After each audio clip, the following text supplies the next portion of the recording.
Hi, this is Tammy from Michael's on Madison Avenue in New York City. We're here to talk a little bit more about how to spot a fake, and we're going to focus right now on Balenciaga. In front of me, I have a real bag and a fake bag. I'm curious to see if you're going to be able to figure out which is which.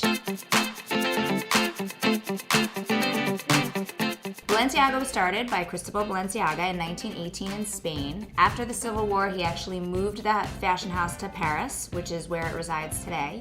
And interestingly enough, one of the most famous bags coming out of Balenciaga was a bag that almost never came to be. Happens to be one of my favorites. It's the motorcycle bag, sometimes referred to as the city bag, and I have it here today. In fact, I have a fake one and a real one in front of me, so we're gonna talk a little bit about the differences between the two. An interesting point about this bag is it almost never came to be, because when the design first came out, a lot of critics said that it was too slouchy, it didn't have enough structure, it was too soft, that it wasn't going to be well received.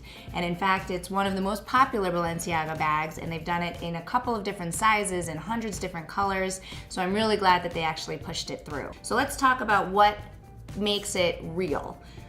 Balenciaga, as with all designers, are going to pay very close attention to where they put their logo and how they present their name in their bags. So in a real motorcycle bag, it's typically on the inside on either a leather tag or a leather tag with a metal plate on top of it.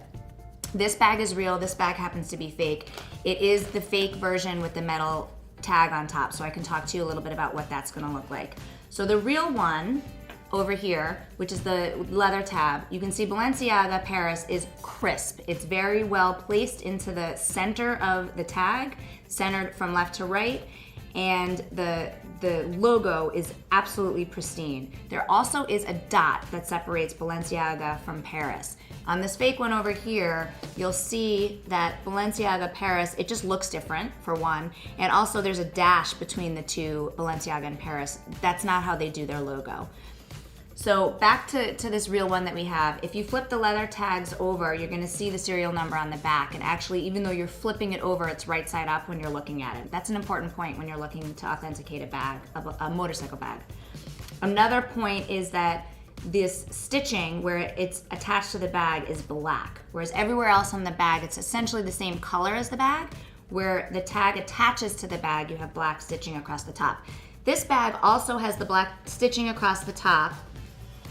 And on the metal bags, even though this one's fake, they did do this correctly. There's the beginning of the serial number on the front of the metal plate, and then when you flip it over, you'll see the beginning of the serial number and then the rest of the information, which tells you where the bag was made and when it was made and what the style is. All that is in the serial number, but the beginning of the serial number on real bags is going to be on the metal plate on the front. This does have the black stitching on the top, but you can see that the green stitching isn't quite the same color as the bag, and so Balenciaga does make sure to try to match the leather with the stitching, and so you're going to want to look for that as well. So that's a little bit about how to spot a fake motorcycle bag, particularly looking at the tag on the inside of the bag. If you click here, I'll give you a couple more pointers on what to look for.